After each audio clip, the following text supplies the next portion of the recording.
Okay. I need to ask the jury something first there, Ms. Menashe, and I'll let you get started. Monday, we have a particular witness coming in from out of town. Due to his employment, he has to get back that night. So I've got a couple options. We can go until we're done, but that violates my promise to you all. Okay? Or I can bring him back the next day, but on Zoom. Okay? And that's probably the option I'll go with.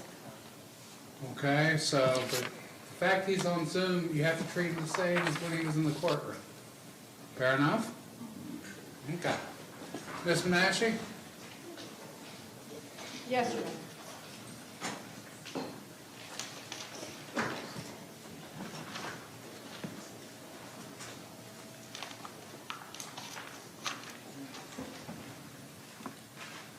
Talon?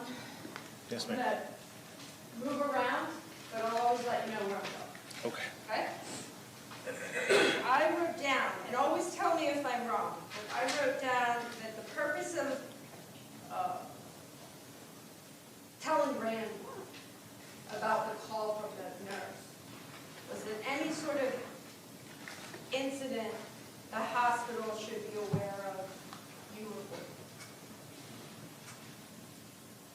report. Rephrase that, please. Sure. You went to Randy about the call from the nurse, did you not? I did, yes, ma'am. Okay.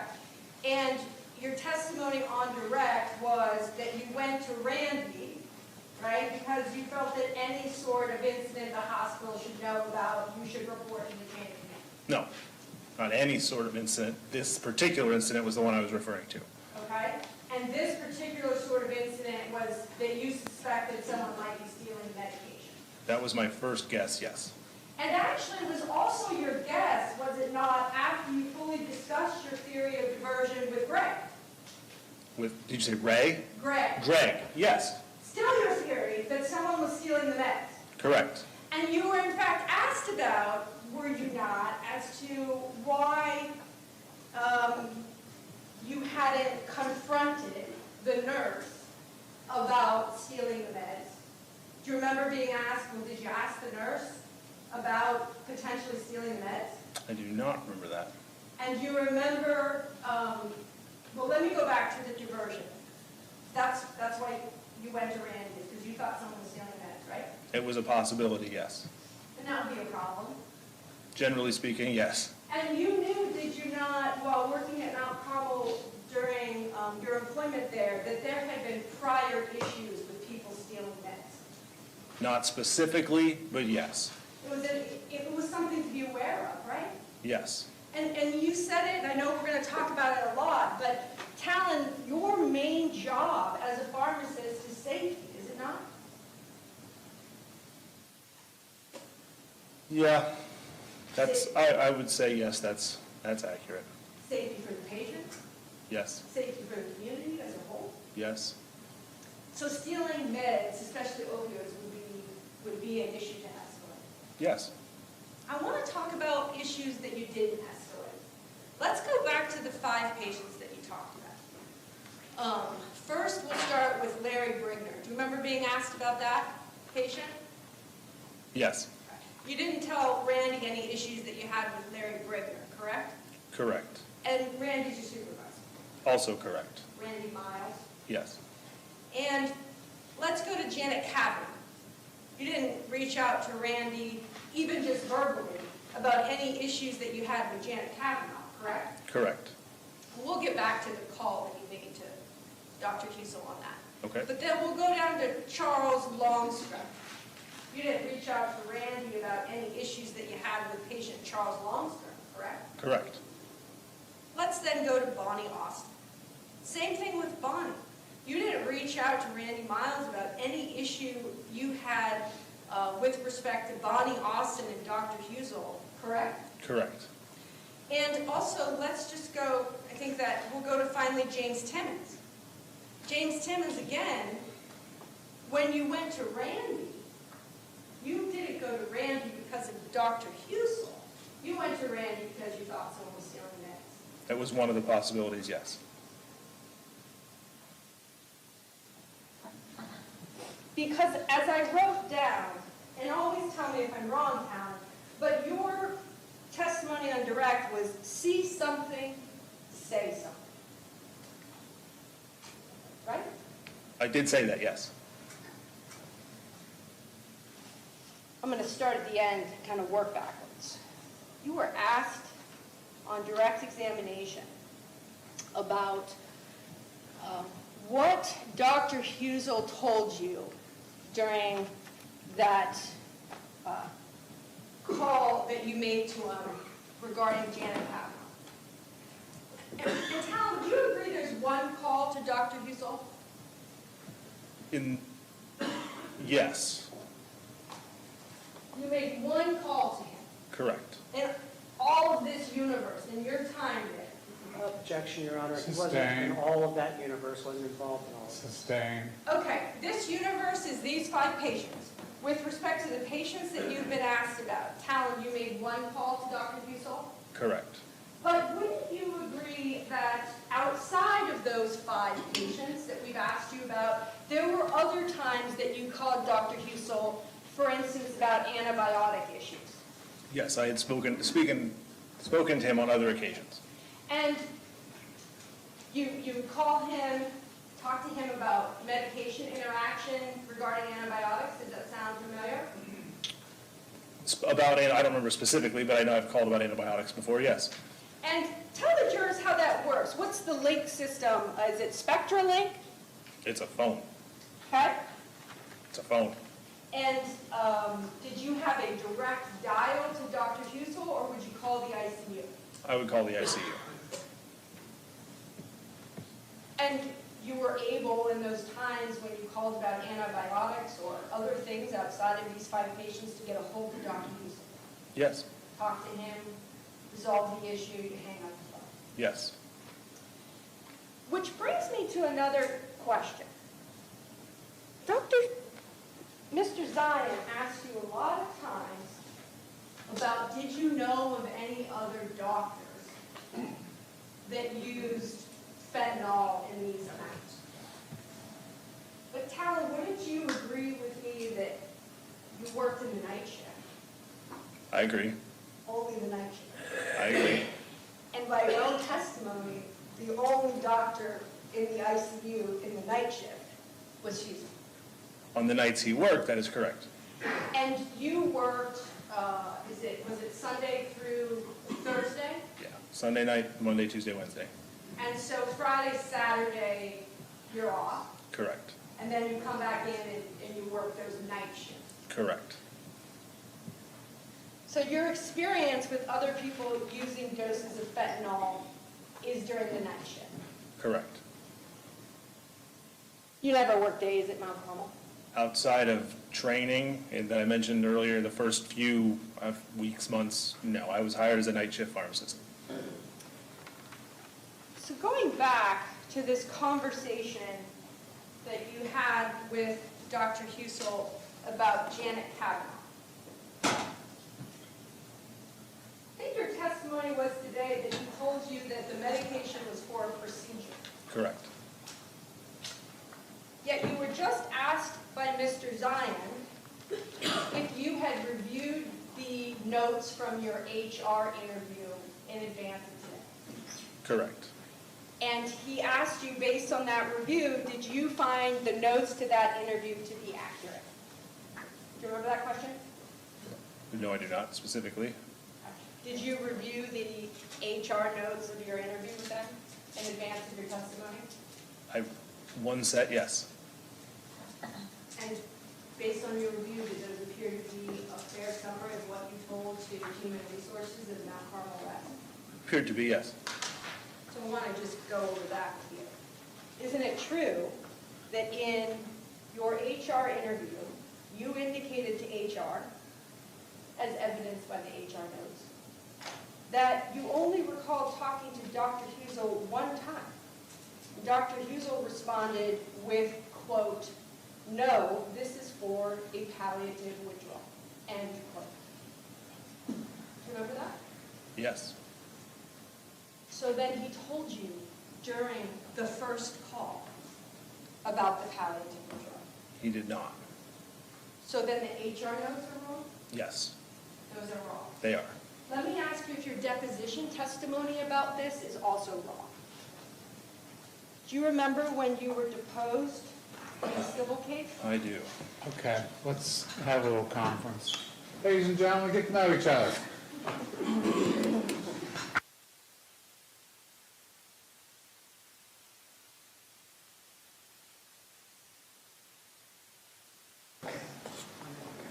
Before we get to that question, Okay? circling back to other doctors that worked in the ICU at night when you were there. The only other doctor other than Dr. Husel that worked the night shift at ICU was Dr. Haggis, correct? Regularly, yes. And you know, based on your experience with Dr. Haggis and his work in the ICU, that he actually, as a matter of practice, didn't use fentanyl. I don't know. Do you ever remember a script coming through for fentanyl at all with Dr. Haggis? Specifically, I do not. So the only person you ever remember ordering fentanyl, putting in an order for fentanyl, is Dr. Husel from the ICU. Yes. Okay. And it's an important detail though, Talon, because you were asked the question when compared to other doctors.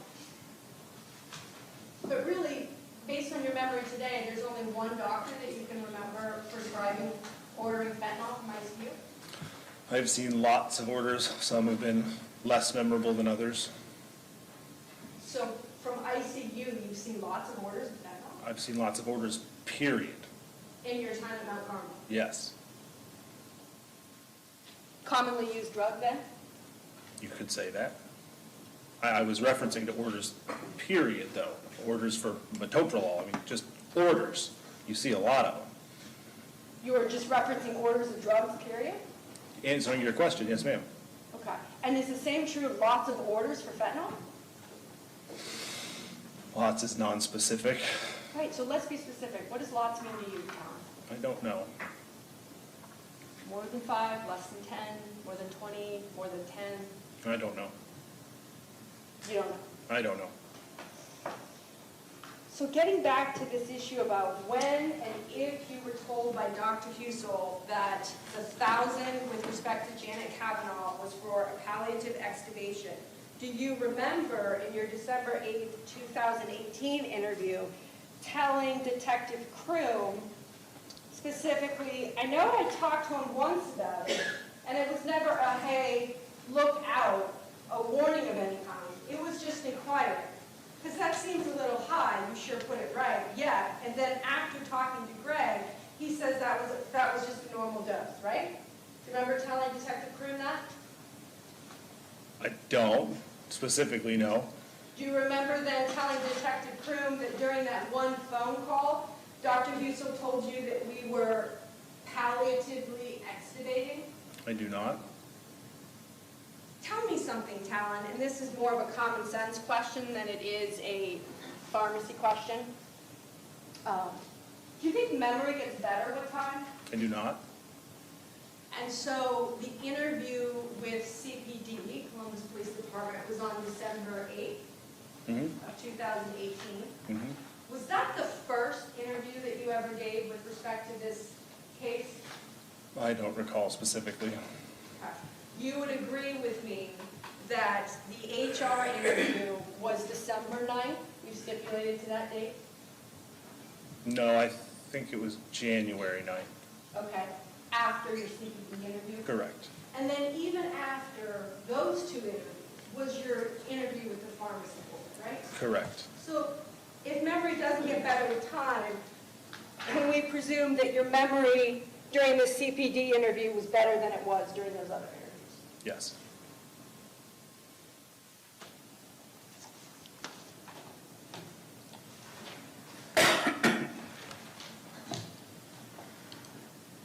Just going to bring up some issues. Ketamine. Fair to say that every patient you were asked about on direct, Brigner, Kavanaugh, Longstrut, Bonnie, Austin, and Timmons, none of those cases involved ketamine. I don't know. Do you remember showing the exhibits about, and being asked about the fentanyl orders? I do, yes. Do you remember being asked about the Percet I do, yes. and the Dilaudid? Yes, Do you remember being asked any questions on direct examination about any ketamine orders that were associated with those 5 patients? I do not, no ma'am. And ketamine was a drug that Mount Carmel West, someone within, had made a decision that you could not override. At the time, yes. And so I asked that because that was possible, right? To tell the Pixis machine, doesn't matter what anyone does, don't let the med act. Right? Without prior pharmacist verification, yes. Without you doing your job in the basement or on the first floor, there was a way, when necessary, to tell the machine, don't open that drawer. Correct. But that wasn't true of fentanyl. Correct. Even after you were shown this email showing the witness has previously been marked as State's Exhibit 20D. Kyle, do you remember being shown this? Yes. This email is marked June 14, 2018. Does that look accurate? It does? Even after June 14, 2018, the Pixis system is still not changed, right, with respect to fentanyl and not being able to override. Correct. And after June 14, 2018, let's see here. We've got Troy Allison, McClung, and Austin and Timmons are the patients that you testified to earlier. That post-date that email. Would you agree with me on that? Austin and Timmons, yes. Okay. Also, you were asked about the contents of this email, and I just want to make sure that I'm seeing it as you do, which is, it doesn't say ICU night, does it?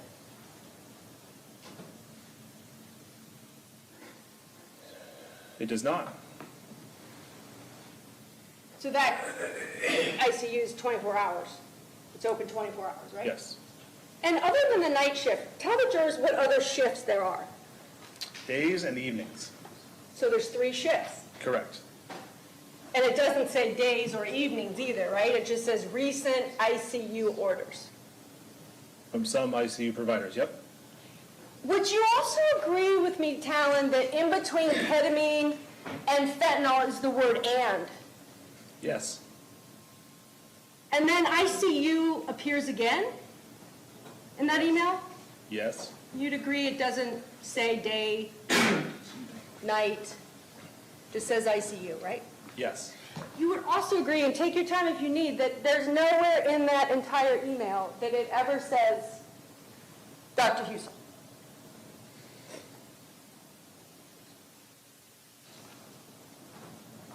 Yes, I agree. But it does say in that second sentence right there, some colleagues have raised concern about this practice. You see that? I do. We know that's not, you weren't one of those colleagues. Correct? We also know that after that email came Bonnie Austin. You didn't make a call based on that email with respect to Bonnie Austin, did you? No, ma'am. And James Timmons you called because of diversion. As one possibility, yes, ma'am.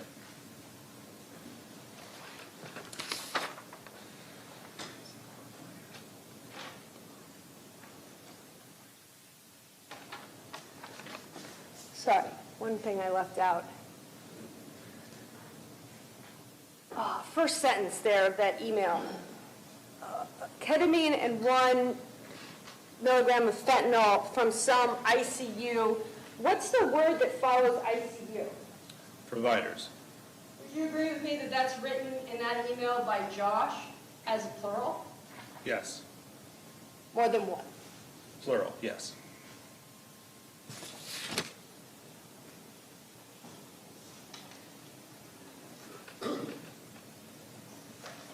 Excuse me.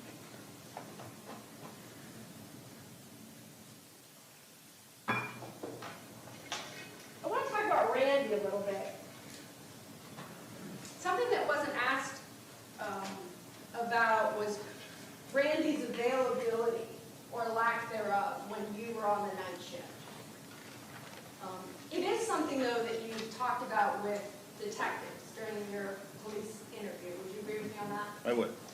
Because you were asked, like, why didn't you go right to Randy, or why didn't you call Randy? Do you remember those questions? I do.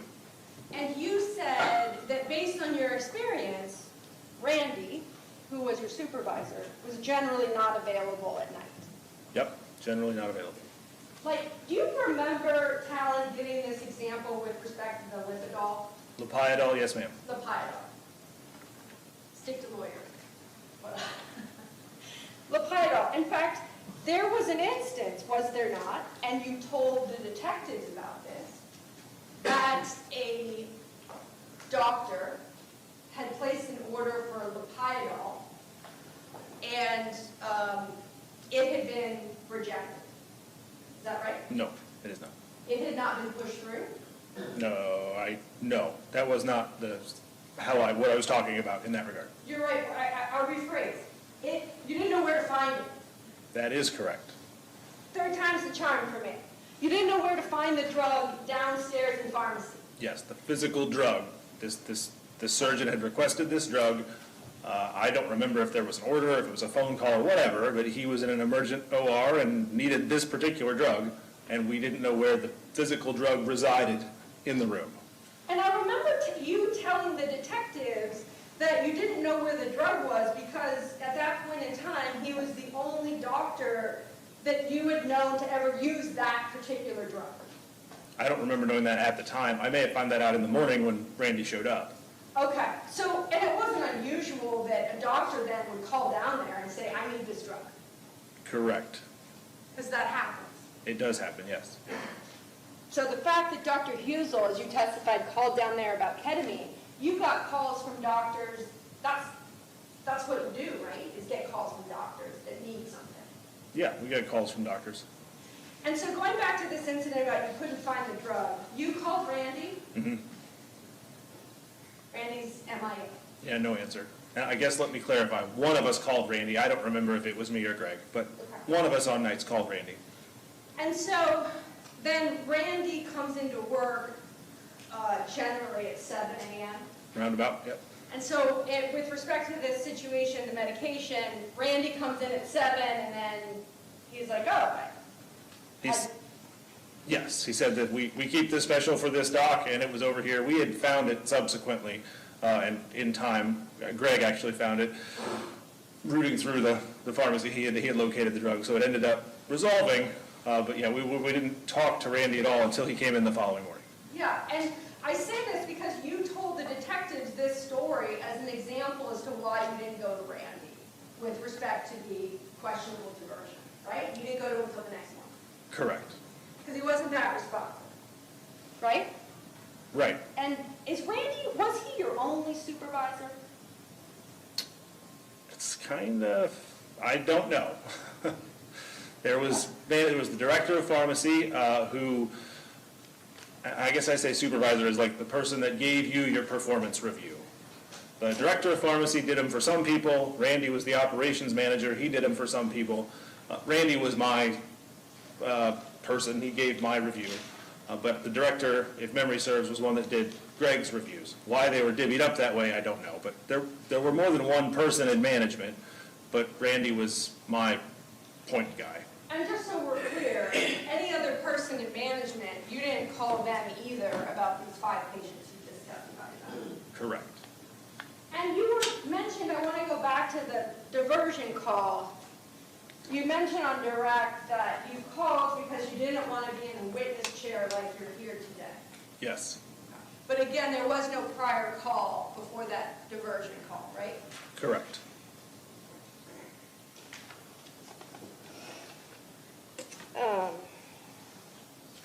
Let's talk about Timmons.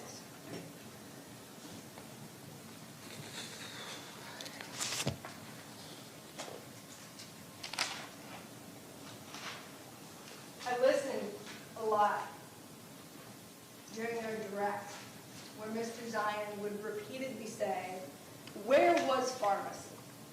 Do you remember that I do. repetition? And it was kind of a question that's like, obviously pharmacy's in the basement, right? It's on the first floor. But it was a question, would you agree, that was like, where was pharmacy, right? Where were you when these things were happening?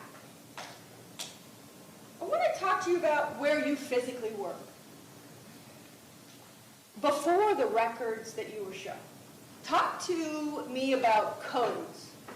When there's a code in ICU, do you go up? One of us did, yes. Okay. And one of you would be you or Greg on the night shift. Would you agree with me on that? Yes.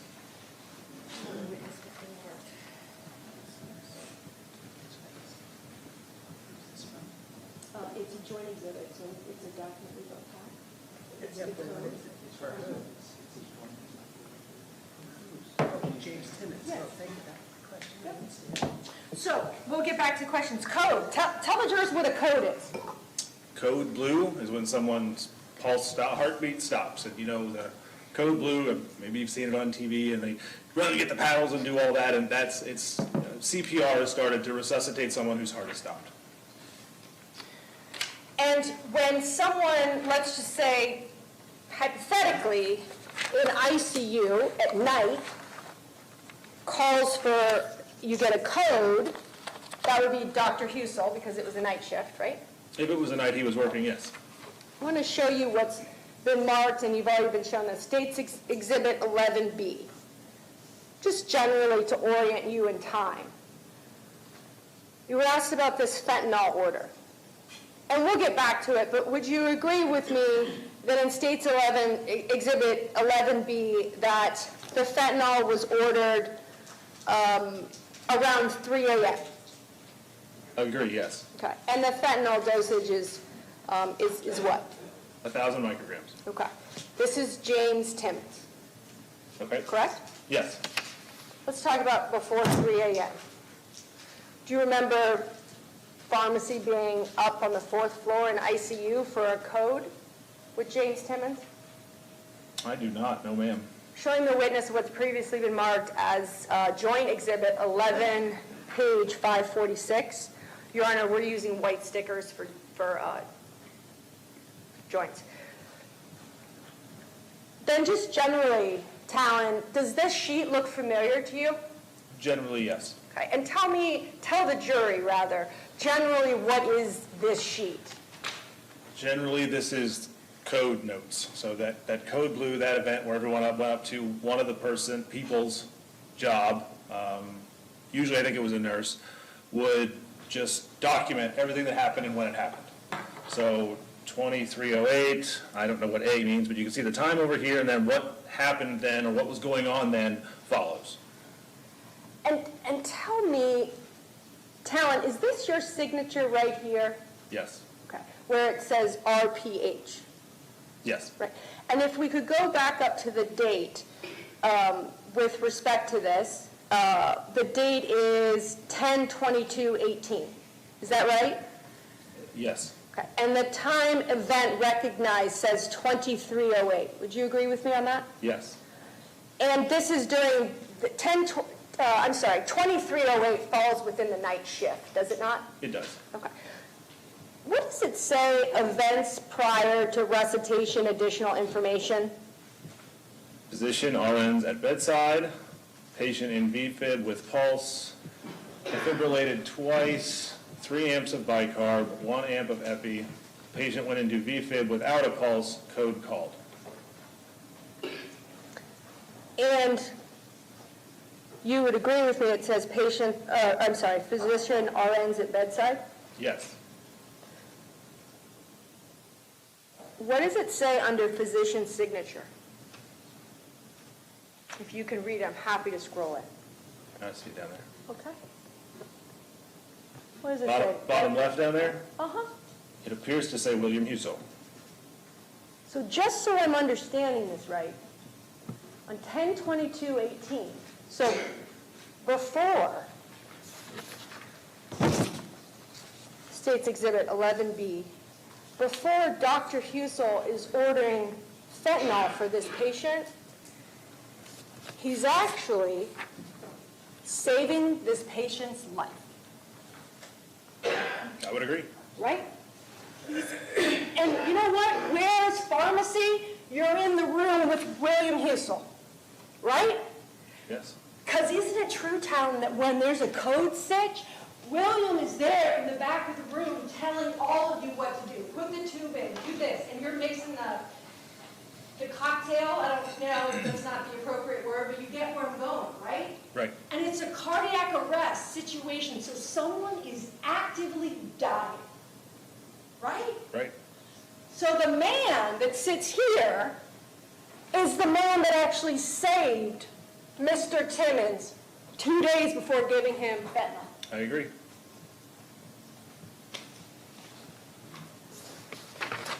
Wouldn't have needed the fentanyl if Timmons had died, right? Right? Stands to reason. Stands to reason. And those code situations, Talon, that's not the only time you ever coded with Dr. Husel, was it? I don't remember specifics, no, but I was on more than one code with Dr. Husel, yes. And every code is to save a life. Yes.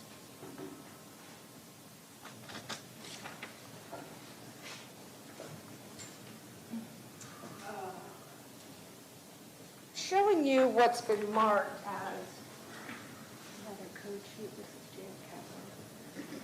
This is the record. Showing you what's been marked as Defendant's Exhibit JK 1.2.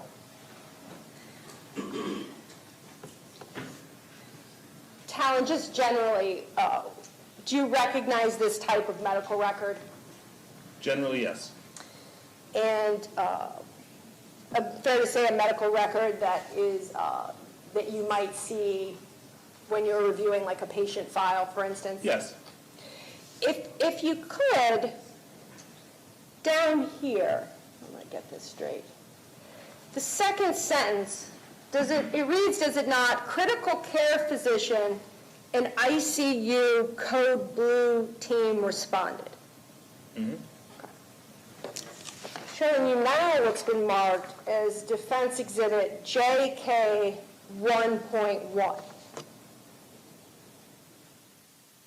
You know what, Talon? I'm going to make sure that you ID whose record this is. Janet Kavanaugh.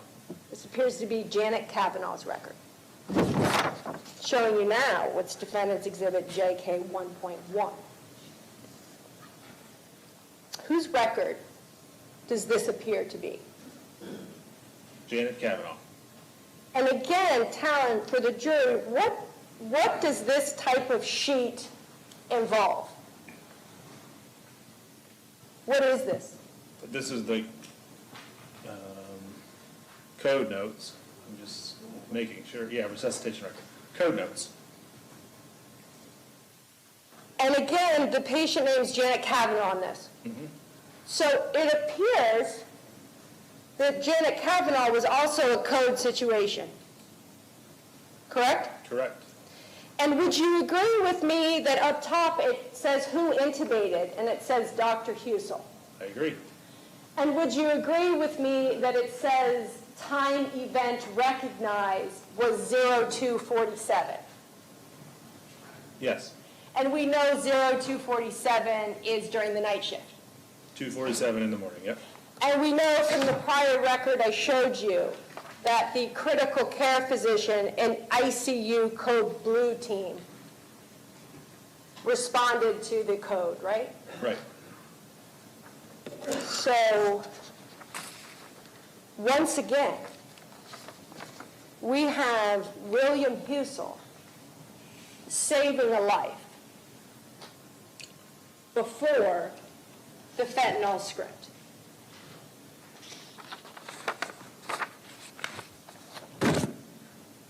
Right? It appears to be, yes. And just so we're clear, Whose signature is that? I'm sorry.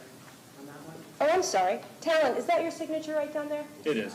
Okay, Physician's signature. That's what I was asking about. Right. The physician. That doesn't look like. okay, a but it's not your line of questioning. You'll have, Okay, well, I'm objecting then. okay. Well, Talon, is, Your Honor. Objection what? Sustained, no, Thank you. not sustained, overruled. Oh, You get your chance. This right here, is that your signature where my finger is? Yes, ma'am. Okay. And again, 2:47 a.m. Would be the night shift?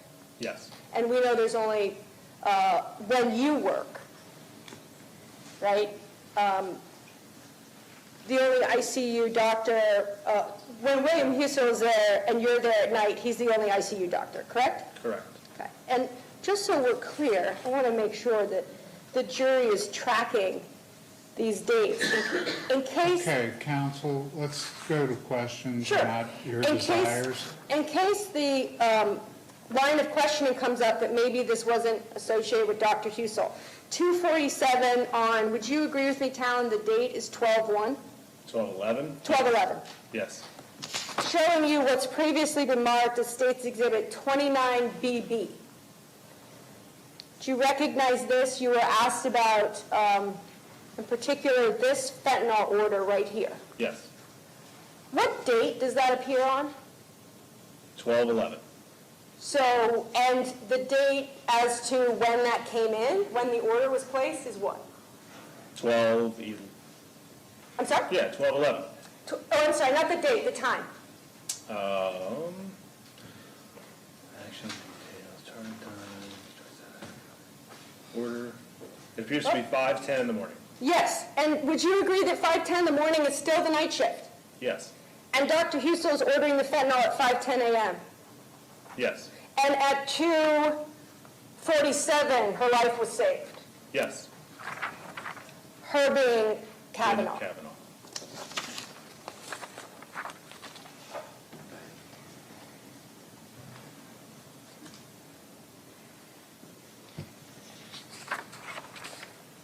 Were there residents that worked in the ICU at the night shift, if you recall, Talon?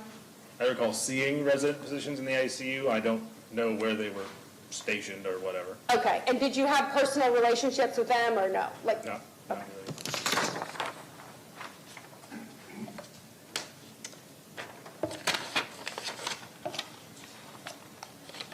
I'll also now talk to you a little bit more about State's Exhibit, one moment, sorry. State's Exhibit 29BB.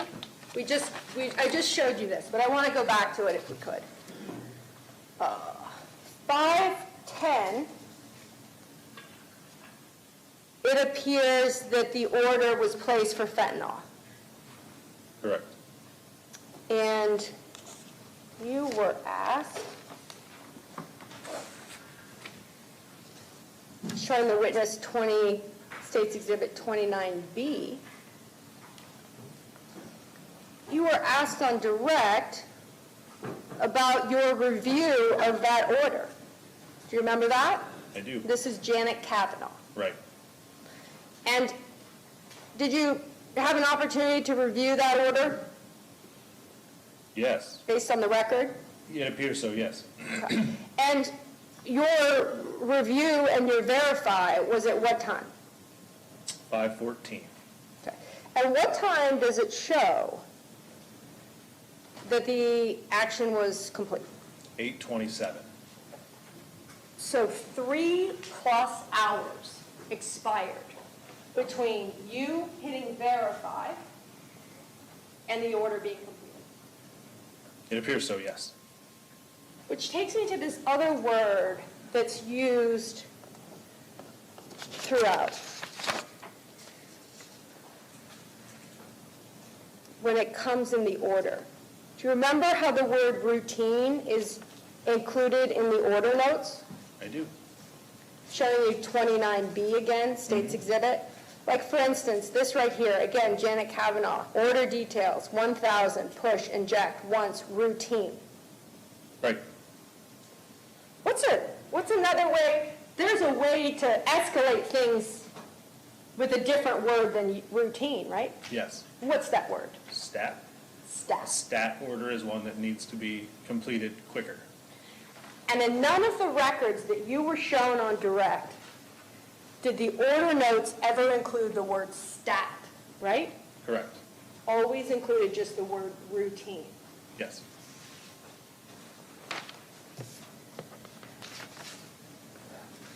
Also, with respect to the push, I remember you using the word rapid, but the push is 3 to 5 minutes. You testified to that as well on direct, right?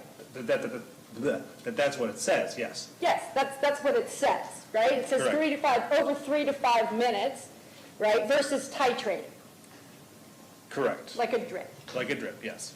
Okay. Okay.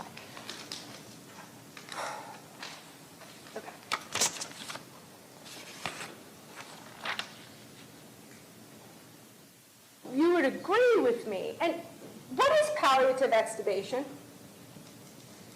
Based on your experience and training? It is the withdrawal of the breathing tube, the ventilator, and the alleviating of discomfort. Discomfort and suffering? Sure. And just as a general principle, during palliative extubations, is it important if you know, right, that if someone passes, the family doesn't have to have them pass like while they're vented, I don't know. like without the tubes, I don't know. okay? What are vasopressors? Because that's a word that's also been used. But based on your training and experience, what are vasopressors? Vasopressors are drugs that, I guess for lack of a better word, artificially keep your heart beating. So when your heart is beating too slow or too weak to adequately circulate blood to all your vital organs, it can kill you. Your heart's not working right. So we have drugs that we can give that makes your heart beat faster, makes your heart beat stronger, so that proper organ perfusion or blood can get to the organs where it needs to be, even when your heart's not working quite as strongly as it should be. So if I was on them, they could help me live, help me breathe. Help you live, sure. Okay, right, help me live, because I'm not breathing, actually, right. I want to go back to State's Exhibit 29BB. Again, Janet Kavanaugh, right? Mm-hmm. And we remember from the list of patients that Janet is the first of the 5, right, Cal? The first that was. Of the 5. Yes, yes. And I'm trying not to jump back and around, but I will just for this, because the question is really when you found out. Okay, are you showing it to the witness? Oh, sorry. Yeah, well, I usually don't face the jury, actually. When you made the call to William about the Janet Kavanaugh, whether you knew it was a palliative extubation or not, Showing you what's been marked as State's Exhibit 29BB. Would you agree with me under the fentanyl order information, right there? What does it say? To be given for palliative extubation. And we know, based on your prior testimony, that Janet, 29B, is an order that you verified and approved almost 3 hours before it was completed, right? According to that document, yes, ma'am. And when you get an order in your queue, I'm assuming that you look at this information, you look at the MAR? No, this wasn't even put in until 5:45. I'm sorry, this right here, to be given for palliative extubation? Yeah, I read this as admin date time, at the very top, 5:45 EST. Tell me which section you read when you get it. You don't have to read this at all before order verification. Well, in your job as a pharmacist, I would assume it would be important to know why medications are being ordered, because isn't that part of determining whether they're appropriate? It is, yes, ma'am. So if the notes didn't indicate why something was ordered, you can always call, Correct, which you did on Kavanaugh, correct, and you spoke with Mr. Husel. correct.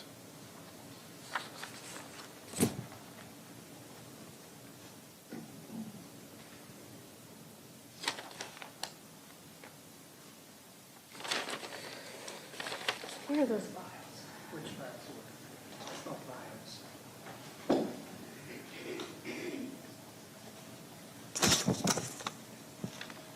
Felt like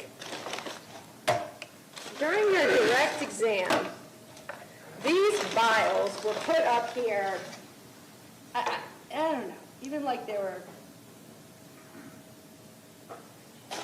I'll leave that for the jury. But these vials, would you agree with me, Talon, in and of themselves, there's certainly nothing illegal about these, right? I mean, these were in the Pixis machine, Right, right? right. And sometimes there's 100 microgram vials, and as we've seen from some of the orders, there can be 200 microgram vials. There may be, the order that I saw earlier was a 20 mil vial. It's like a big one that we use to make IVs with. If it was, those weren't routinely in Pixis. So Okay. that, I mean, it's like I said, it's not really, if it was pulled out of Pixis, it was one of those. Okay, so if I order, I'm a doctor in the ICU, and I order a certain number and multiple vials come out, at some point, right, there's a tech that comes around the floor and refills the Pixis machine, correct? Correct. And that happens every single day, does it not, in the ICU? I think it happens every day, period. Yes. Every day, period, in that hospital, right? So if I take out 20, a tech comes around and refills the Pixis. Correct. This is standard operating procedure, right? Correct. And there's 3 different Pixis machines, or rather there were 3 different ones in the ICU floor at the relevant time frame. To best I can remember, yes, ma'am. Station 1, 2, and 3, right? Right. And a tech oversees and refills any one of the 3 as necessary.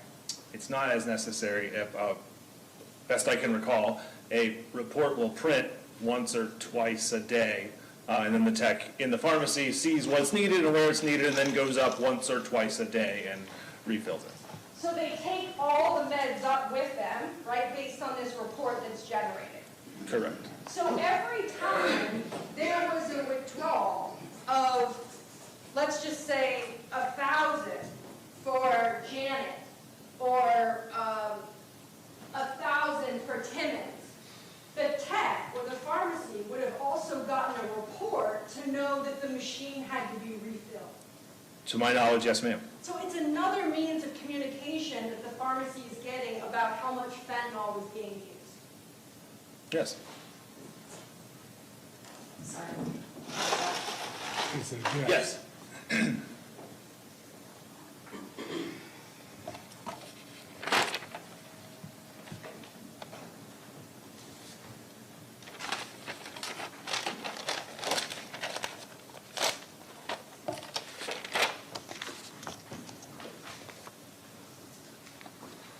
I know we talked about,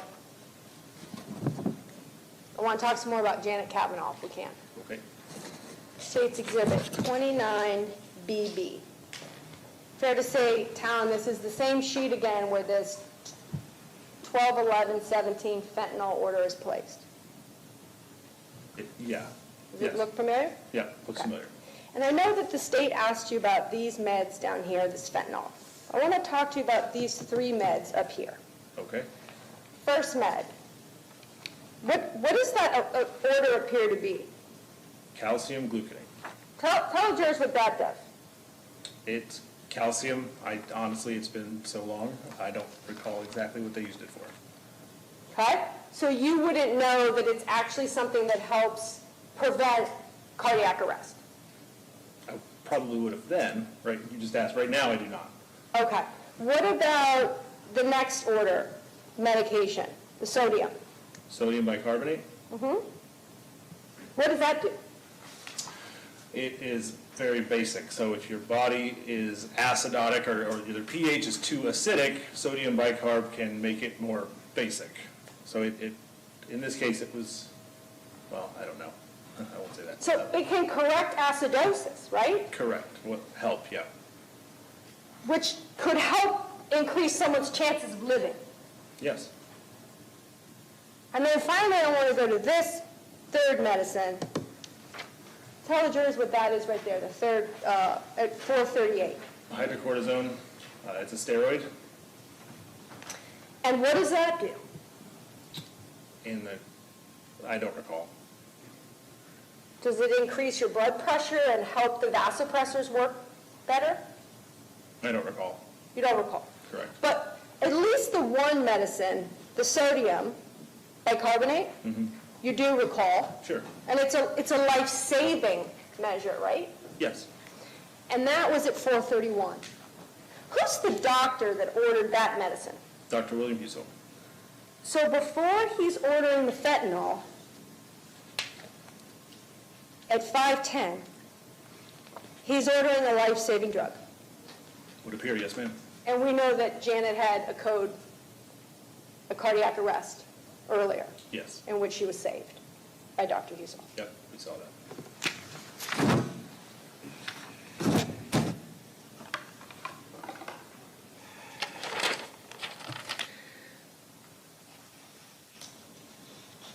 It's a lot of notes. One moment.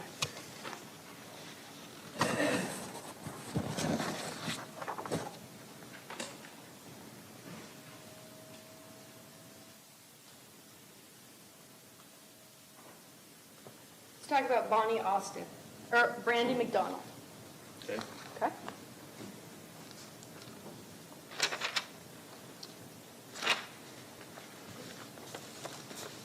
The reason why I want to talk about Brandy McDonald was because you were asked a lot of questions about overrides. Remember that? I do. And I really want to be clear about something.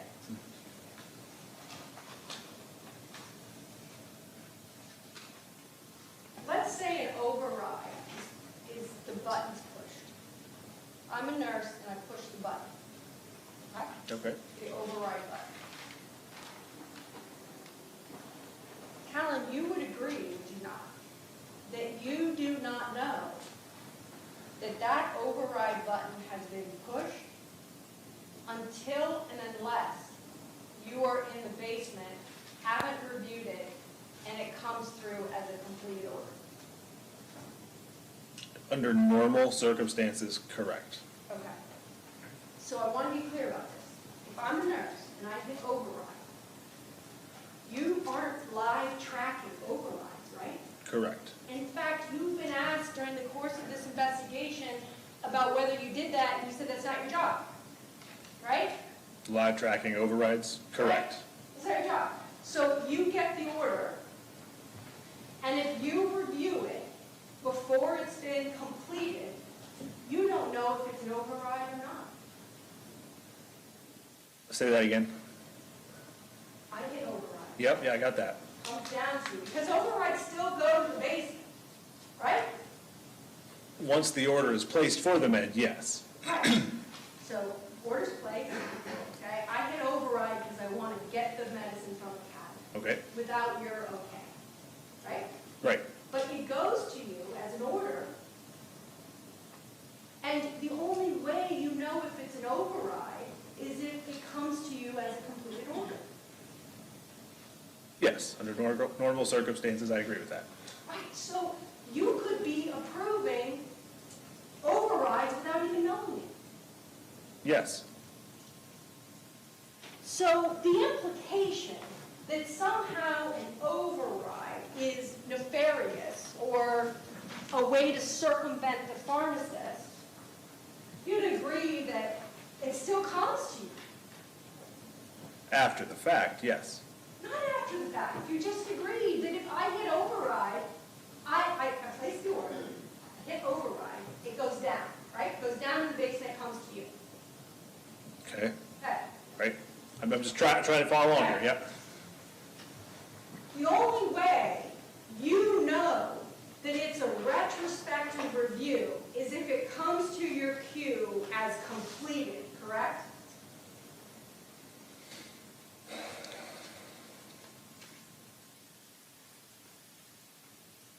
Yes, I think so. So you're not live tracking when the drawers are opened or when they're not. Right? right? Okay, and you don't have this information from the Pixis machine in real time, correct? Regularly, no. Okay.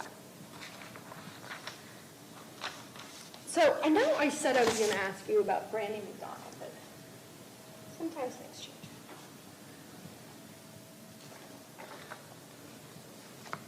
I want to go back to Mr. Timmons. Give me a chance here, 1 second.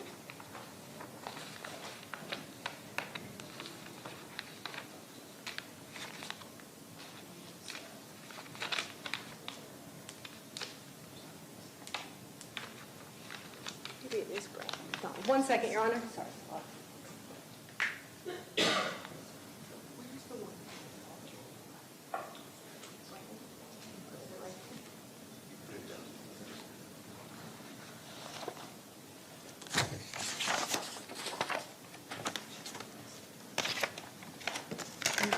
Just like that. Back to Brandy McDonald.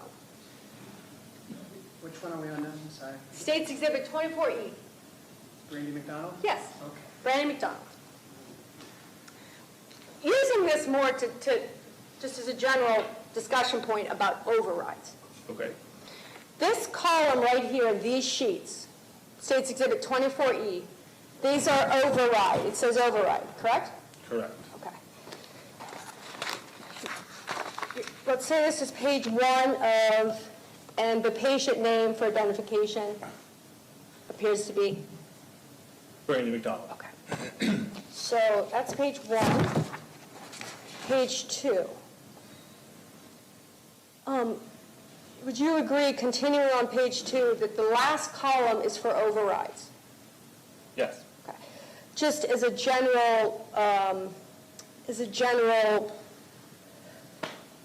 example, how does it appear to be yes in a number of those instances? it does.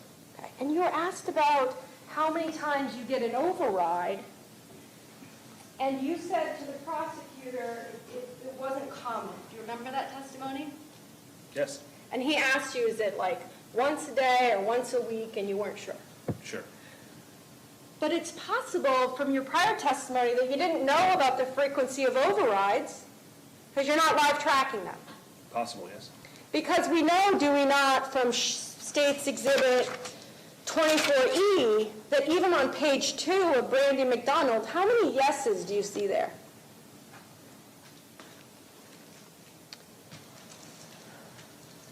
Eight, Okay. 8 of 9? correct. And this, let's go to page 3. Do there appear to be, Talon, more yeses on page 3 in terms of overrides? Yes, And I'm just curious, 1357, directing your attention to this right here, this override. What, 1357, that's 1:57 p.m., right? correct. So William Husel, that's not a night shift. That is not a night shift. So during the day, things are being overridden. Again, 18:49. Override, Yes, and then overrides on the next page, correct? correct. So certainly with respect to Brandy McDonald, overrides seem to be not unique. Correct.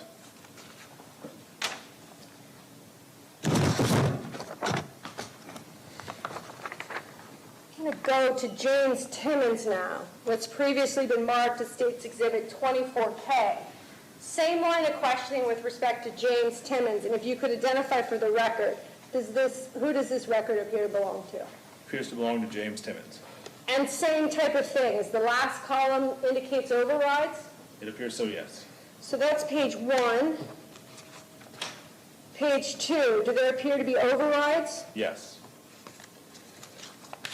Page 3, do there appear to be overrides? yes, Page 4, do there appear to be overrides? yes, Page 5, do there appear to be overrides? yes, Page 6, do there appear to be overrides? Yes. Page 7, there are overrides there? Yes. Page 8? No. Page 9, overrides there? Yes. Page 10, overrides there? Yes. And finally, page 11, overrides there? Yes. So similar to Ms. McDonald, with respect to Mr. Timmons, overrides do not seem to be unique. Appears to be yes. And just so we're clear,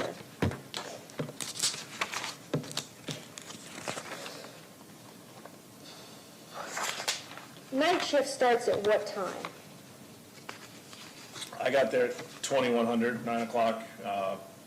Second shift leaves at 11, 2300.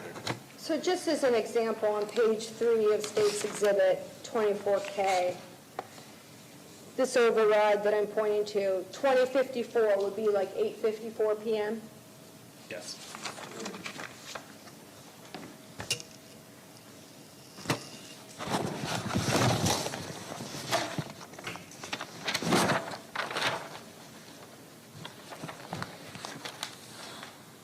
You were asked questions about side effects of medication.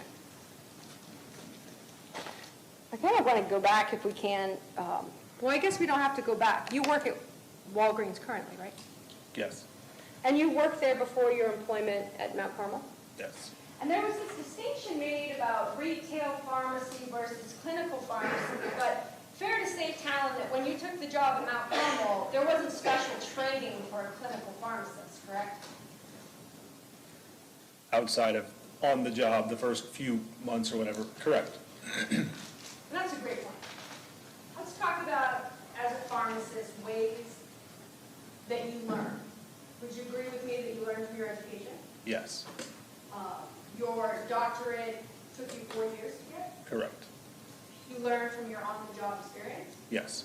And then you can also learn from literature, research, that type of thing. Yes. Those 3 ways are how you learn. So you were asked about side effects, and specifically with fentanyl and respiratory depression. Do you remember that? I do. I want to just kind of take it to a retail pharmacy situation. I come through the drive-thru. I'm there to pick up my order, and I'm advised by the pharmacist or the tech that the medication I'm getting might have certain side effects. That commonly happens, correct? Correct. You would agree, would you not, that just because I'm told of a potential side effect doesn't mean that I'm going to experience that? I would agree with that, yes. A side effect, just like commercials that list all the side effects of potential side effects, right? Doesn't mean that if I take ibuprofen that I'm going to have an upset stomach. Correct. But it might happen to someone. Correct. And that's true generally of side effects, not just for antibiotics, but side effects for any medication. Correct. It's patient specific. Correct. What you're describing, yes.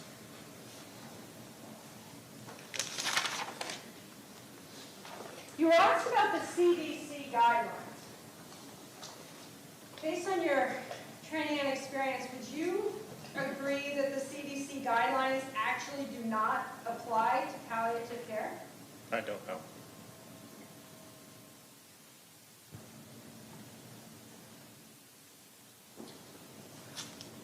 And I want to go back to side effects, because you said that they can be synergistic. Remember that? Yes. But when you approved the orders with respect to the 2 patients that you were asked about, you hit verify, right? Which 2 patients are you referring to?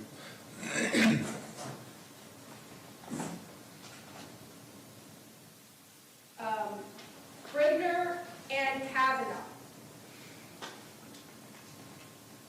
Yes. Okay. And there is another option though, right, which is reject. Correct. There's even a third option, right, that if you have, you could you call the doctor, Sure, get more information. sure.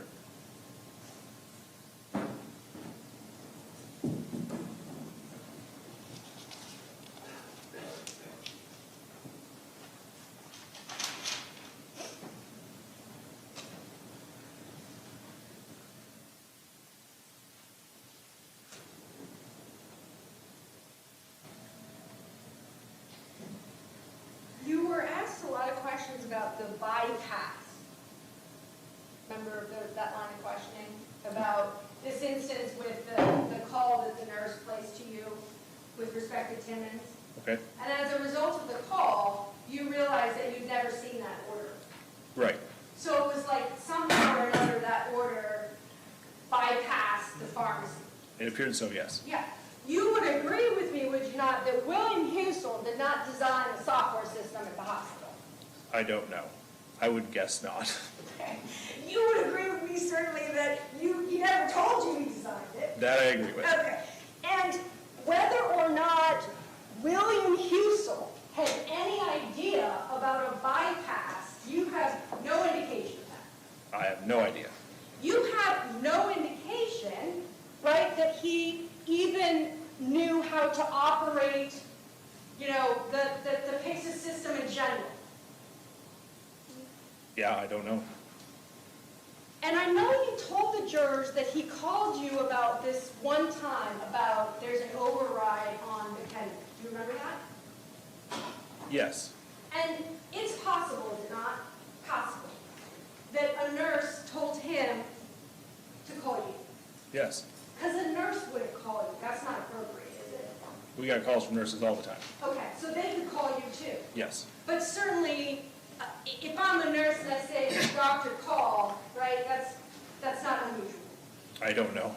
Okay.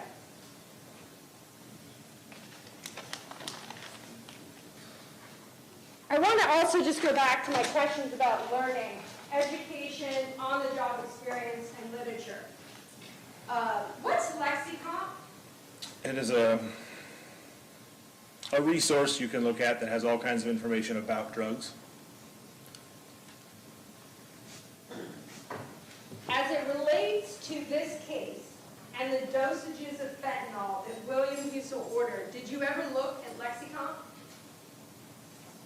I don't recall. Probably. Do you remember telling the detectives that you looked at Lexicomp Yes, to determine if there was any maximum dose with respect to fentanyl? Do you remember that? yes, And there isn't a maximum dose that you found, correct? correct. In fact, Talon, do you remember your rebuttal letter to Mount Carmel when you got terminated? I remember there was one. I have no idea what it says. Because fair to say you were pretty upset that you were terminated. I was. And you felt like you were being made the villain, right? I don't remember. Did you remember saying that you felt like you were being retaliated against? Yes, And in that letter, do you remember saying to Mount Carmel, you claim I authorized dosages that I shouldn't have, and there's no policy or guidelines that say those dosages were too high? ask that again, please. Let me get it.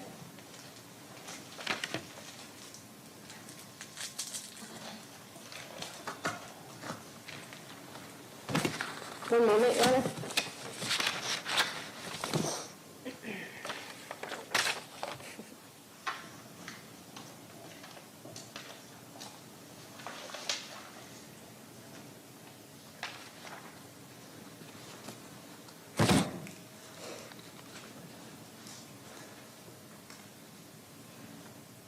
Just give me one moment.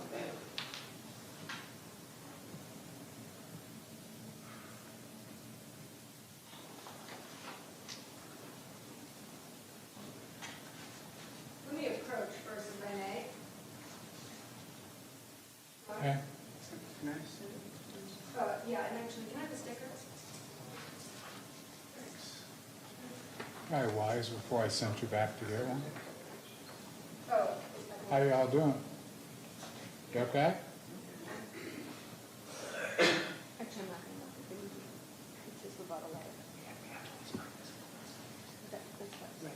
Well, if I Just intend to you're refresh. just kind of If trying I- to yep, refresh his memory. Yep, just give me 1 second. Okay. Do you remember in your rebuttal letter, and let me back, you were terminated, and then Talon, fair to say, you wrote a letter or an email to Mount Carmel asking that they reconsider the termination. Correct.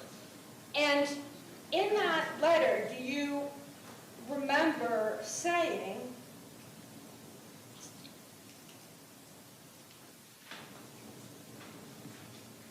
it was determined that this was indeed an unusual dose of medication. However, it was nothing even remotely out of the ordinary. Wait, one moment. Neither I nor any colleague to whom I've spoken recall any policy or even guideline in place at the time that events occurred stating that failure to escalate something would result in termination. Sorry, do you recall saying that? Yes, something similar, sure. Okay, because you were disciplined for not escalating it and also for the approvals, is that right? To my understanding, yes. Okay, give me just 1 second.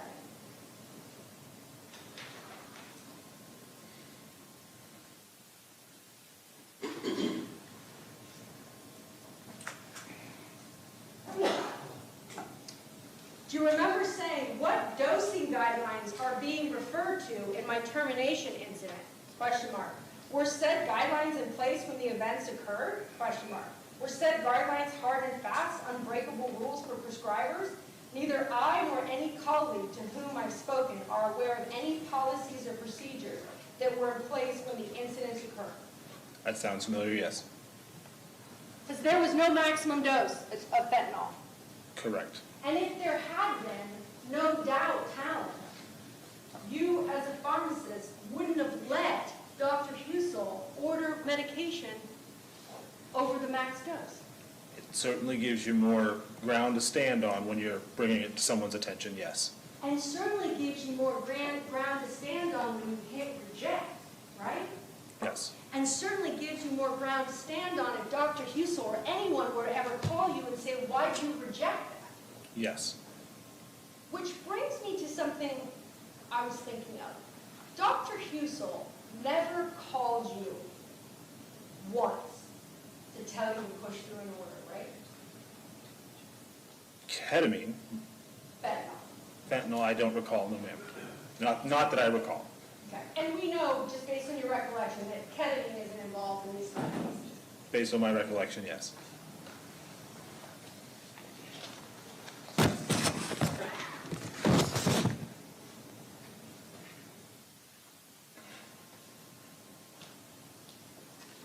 There's also prospective review and retrospective review. Talon, is there a place where you can write a comment? Yes. You can potentially write a comment, like this is suspicious, but still authorizing it or verifying it? I think so. I don't recall. But you don't recall ever writing any comments with respect to these 5 patients, correct? That is correct.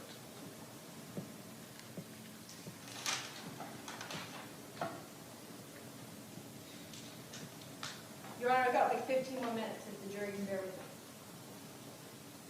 Okay. Is that a foreshadowing?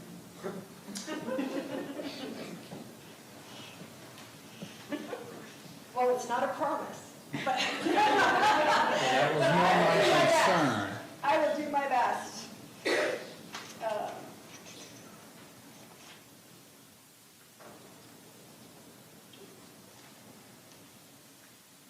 You mentioned the central pharmacy in the hospital. Remember that? Mm-hmm. And you weren't, I just want to ask you, give us the layout of the hospital. Where's the central pharmacy? At West, it was on the first Your Honor, floor. I'm going to start objecting to this stuff. It's not- It's been asked and answered, yes, sustained. Okay, I didn't know you had, but there's a central pharmacy separate apart from where you are in the basement. There's a central pharmacy on the first floor of what was Mount Carmel West, yes.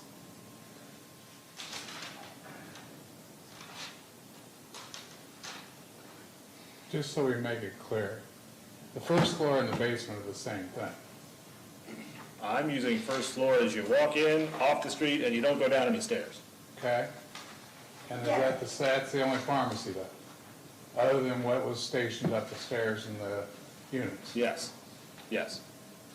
Which brings me to, if I'm on the ICU floor, which was 4 at the time, and I'm Dr. Husel, I could potentially just get in the elevator and go down to the pharmacy on 1, correct? You could, yes. Yes, and you never remember him doing that? I do not.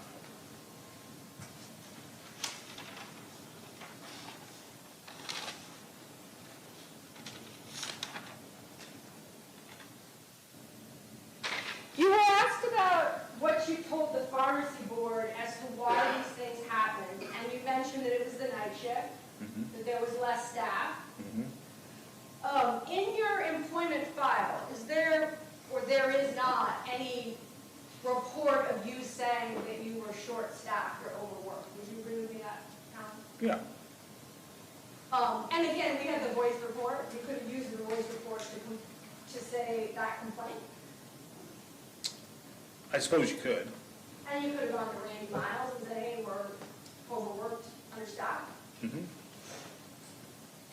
But you didn't do that. Correct. And even in the night shift, the lights are on, Yes, the lights are on. and there's 30 beds in the ICU. Roundabout, yeah. And would you agree with me that during any given night during your shift, that the ICU is a pretty busy place? It certainly could be. And let's just talk about when there's a code. Lots of people, Yes. lots of action, Yes. lots of attention. I don't know about attention, but Well, just because it's a cardiac arrest situation, right? right. And at any given time, you could you not have taken the elevator up and popped out onto the ICU and walked around if you had wanted to? Yes.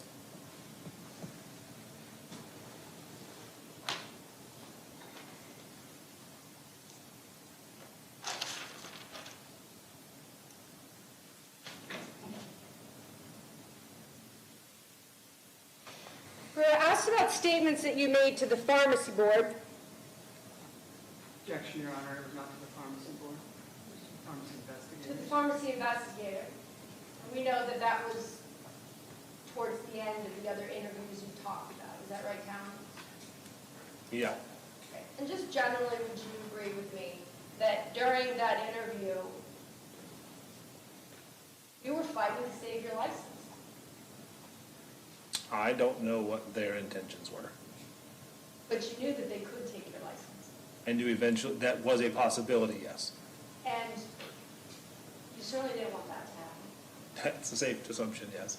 And so when you're making those statements to that pharmacy investigator who works with the organization that would take your license, just by human nature, you're making statements that would help you, right?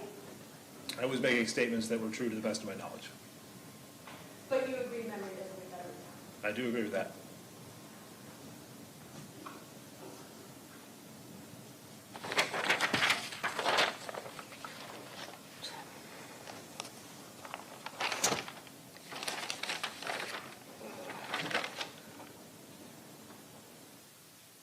One second.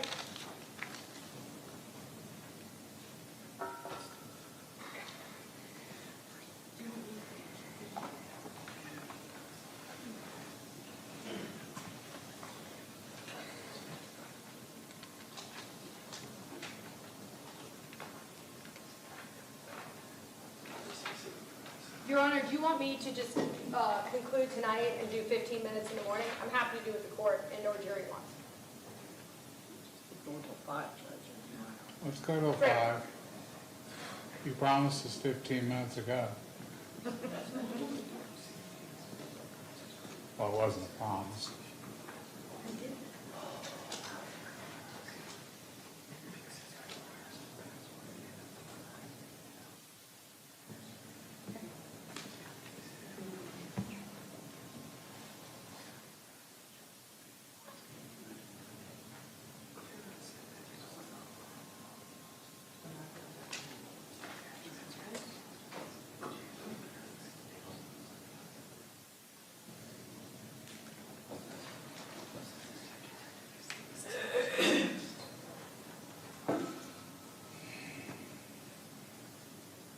We'll probably go till 5 too. Judge, any chance, or, I don't know what those No, plans I are, just, we could push past so we can at least get If Mr. you write it Schroyer down, I'll done, stick so it he No, doesn't come back for I have a bit? commitment tonight, Okay, all right. and I've given up enough of my life. I'd like to at least live a little bit. Okay, Judge, I was just trying to help short Taylor.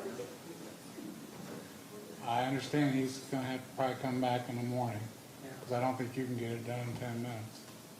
I don't think I'm gonna get 10 minutes, Judge.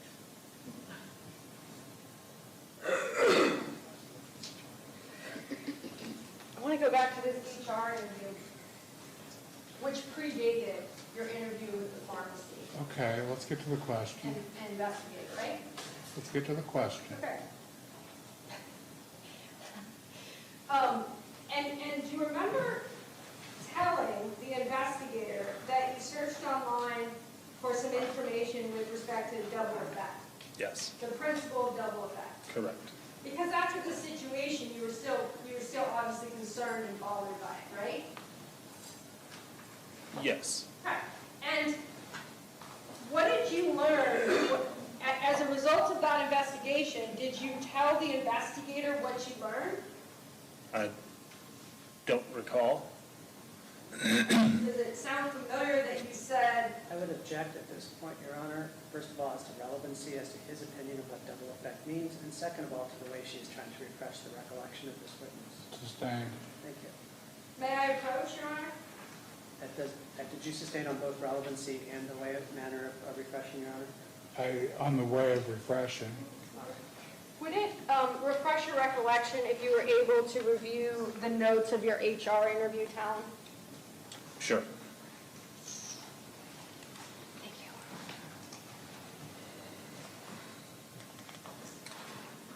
What exhibit are we on? I may approach. I will mark it. it was marked as being as court 2, was it not? Court 2? Let's call it court 3. Okay. If it's just being used for refreshing, is. it's not being admitted yet. It'd be court 3 at this point. Okay. Just to read it and refresh. The other one's a little wider. That's all right. Bracket in there that's in blue.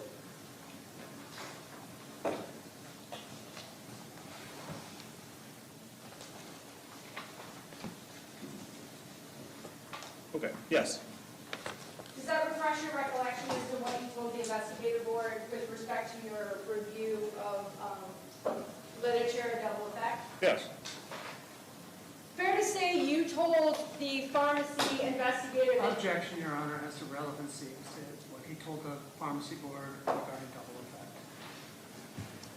Your Honor, he asked an Let's hour... put your question on the record and then I'll rule. Okay. We'd heard like an hour of direct questions about what he told the Okay, pharmacy. your question, please. Oh, sure. My question is, did you tell him that you didn't think it was euthanasia? Objection, Your Honor. Okay. Overruled.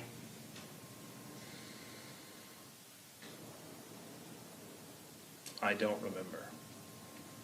Do you remember being asked if you thought the medication that you verified caused the death of those patients? Do you remember being asked that? Directly, I do not. One moment. Just give me a second, Your Honor.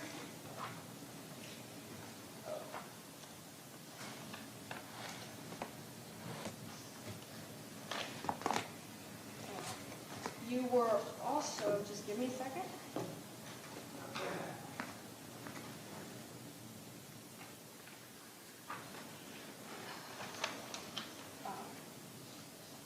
Sir Talon, do you remember being deposed in your civil case in this matter? And during that deposition, you were under oath? Yes. Do you remember being asked the question, do you have an opinion as to whether the drugs you approved for these patients caused their death? Objection, Your Honor. As to relevancy, as to his competency to answer this question, as to an ultimate issue in the case. He's not qualified as an Okay, expert in time this out. case. Let's go sidebar. Ladies and gentlemen, talk to yourself.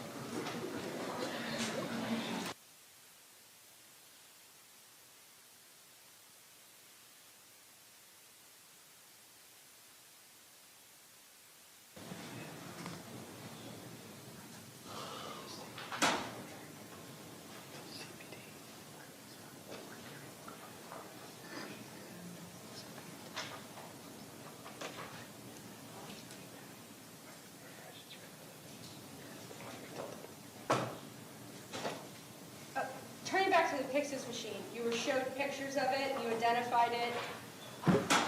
Talon, if you know, that machine requires a fingerprint and password, does it not? Yes, And then you know that Dr. Husel doesn't have fingerprint or password access? I don't know. But is it both a fingerprint and a password? I don't remember. It's been like 3.5 years since I opened one of those. But there are security measures on who can and can't access a Pixis machine. Correct. And we know from, for example, State's Exhibit 24K, that when someone accesses the Pixis machine, their name is on it, Correct. right? Right. Under username. Yes. And this 24K lists the patient name, and the username is the person that's accessing the medication from the Pixis machine. Yes. And every Pixis machine, if you know, has reports like this, right? I assume so. I don't know.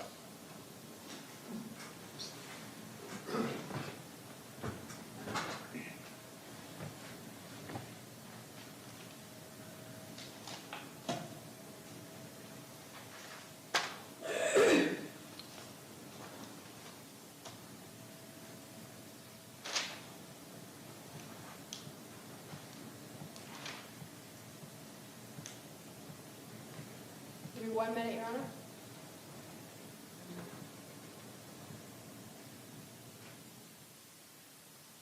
Yes.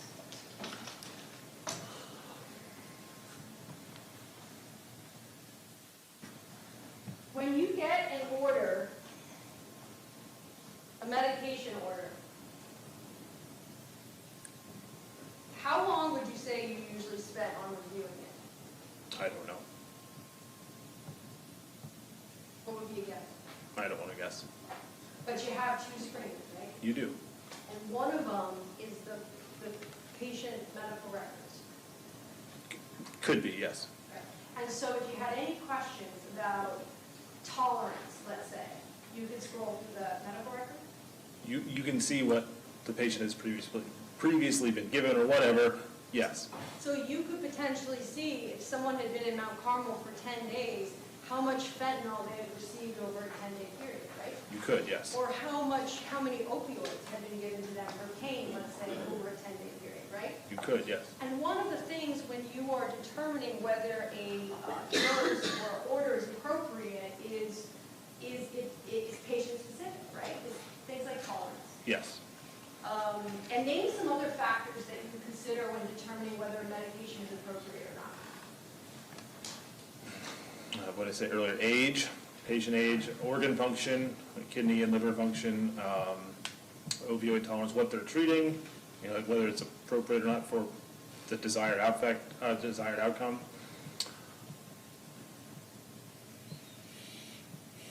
And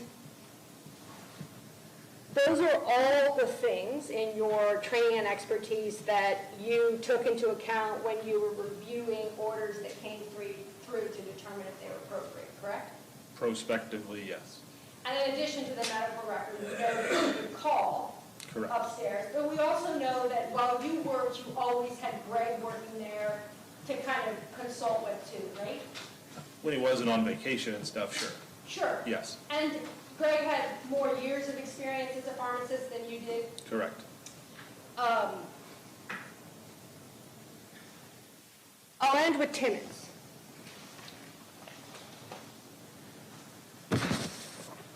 So we'll get those records.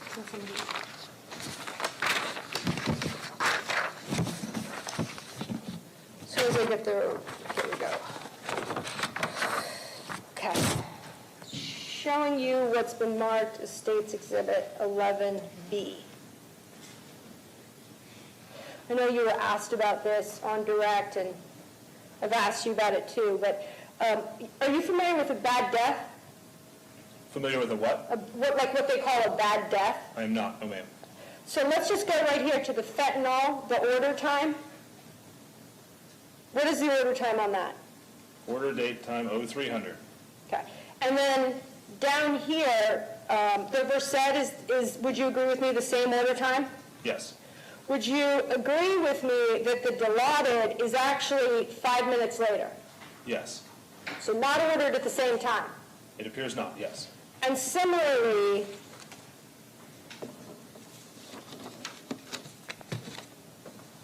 the Versed, this last order, the Versed, would you agree with me that that order is at what time does it appear? 0323? So according to this record right here, with respect to James Timmons, these drugs that you talked about, that the nurse called you about, they were not ordered at one time. Objection as to the nurse called you about. The diversion call. I'll permit Objection as it. to the diversion call. Permit it. Do you understand the question? They were not ordered at the same time? That's Correct. Nothing further. Okay. Almost, what, you gonna be done in 3 minutes? I haven't done. You want 3 minutes for it? Go for it. I just don't want to be here till June. Can I start? Yeah. And I just want to start for a little bit here, where Mrs. Menashe left off, if that's okay. And I'll make all of those Yep. points tonight afterwards.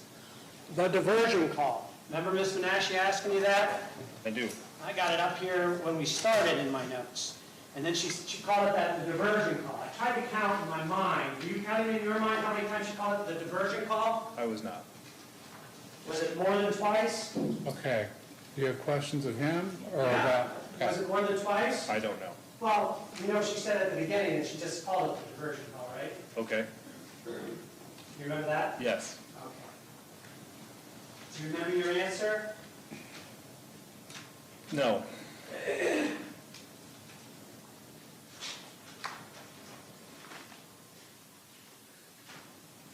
Okay. Do you remember saying it was one of the possible reasons? I do. Okay. Did Ms. Menashe ask you what the other possible reason was? Does one imply there was another one? It does imply that, yes. All right, well, then let's finish on that. What was the other reason that you decided this needed to be arced up to Randy Miles? Because the optics were not great. What were the words you used to describe this dose that you saw from Mr. Timmons, if it really was for a palliative withdrawal and not diversion? Has been answered, Your Honor? No, this is proper. I'm sorry. Okay. No. Sorry, Judge.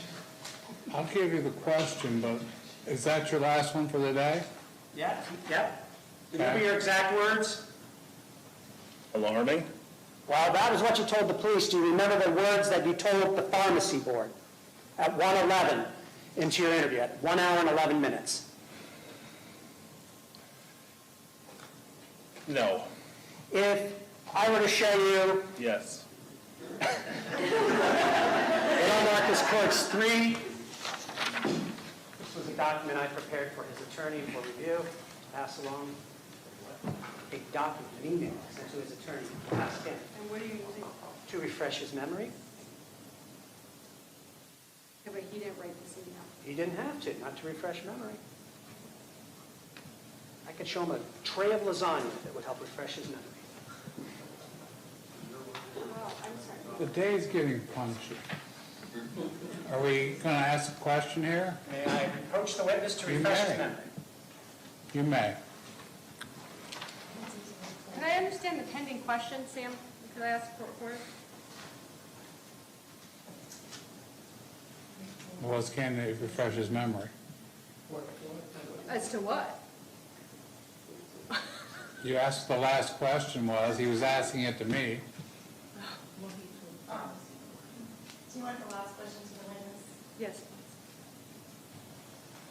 Well, that was what you told the police. Do you remember the words you told the pharmacy board at 1:11 into your interview at 1 hour and 11 minutes? Okay, I would ask, and I understand what the court's ruling is likely to be, that I'm allowed to recross on that one point. Okay. We will talk about it. Go ahead. Showing you what I marked as Exhibit 4. This one takes long, at 111. Don't say it out loud, review it to see if it refreshes your memory. Yes.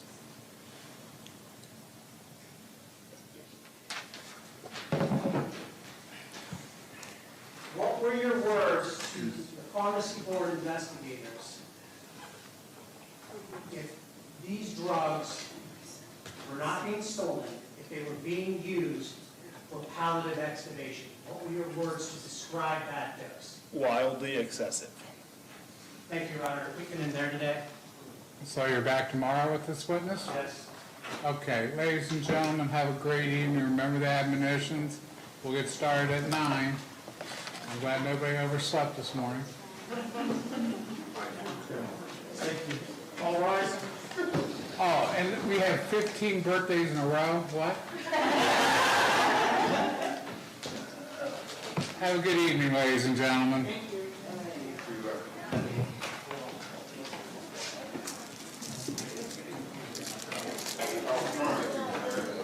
Huh? It was a great cake. I ain't buying 15 of them. County don't reimburse me. Huh? You're unfortunately back in the morning. Did you provide any, in advance of you trying to refresh the witness on your emails to them? Could you also provide? Okay, remember my admonition to you? Okay, we'll see you at 9 o'clock. Just you can have it Okay. tonight. Let's deal with the record a little bit here. I have some concerns. One is the board that keeps getting flipped up. Okay? It includes things that are no longer under the indictment. Are we having a problem with potential problems in the future? Because I don't want to turn around and say, well, Judge, that got shown to the jury, and it wasn't the state doing. No, I think what we could clarify is that the highlighted patients are those of the indictment. Okay, then why do we even have the other ones present? I'm sorry? Why do we even have the other ones present? Because what we were doing was showing the different doses based on the different palliative extubations. If you recall, this is the relevant dosing pattern Okay. for Dr. Husel. I just wanted to put something on the record because it keeps flying up in front of the jury, and I don't want to have a problem 3 weeks from now where saying, oh, well, they probably shouldn't have seen that. No, Okay. we would be making that argument. Okay. The other thing is, when asking the question about, Mr. Ozang said it was an ultimate question. The question was cause of death, and I didn't think he was qualified as an expert to give that. You can make whatever record you want on a proffer after I leave the room. In Ohio, the judge isn't present for proffers. At least they're not supposed to be. I know there's some of my comrades in the bench that think they should be, but that's not the purpose. It's to give you an open record. So if you guys want to make a record, cameras will be off, and we'll go from there. Okay, anything else before I leave? No, I don't have any. Did you address it tomorrow? Because I asked them. All right, we'll address it tomorrow. Thank you. Okay, well, I know you have a commitment tonight. Can we I have a something commitment. I got an hour's drive. It's by here by 6. regarding 404B? We'll talk about it in the morning then. Okay, fair enough, then. Why don't we plan on getting here at 10 till and deal with that stuff before 9 o'clock? Just maybe we go sidebar for just a moment on something. Sure. Who, all of us? Yes. Just me? Fine. Malcolm tonight?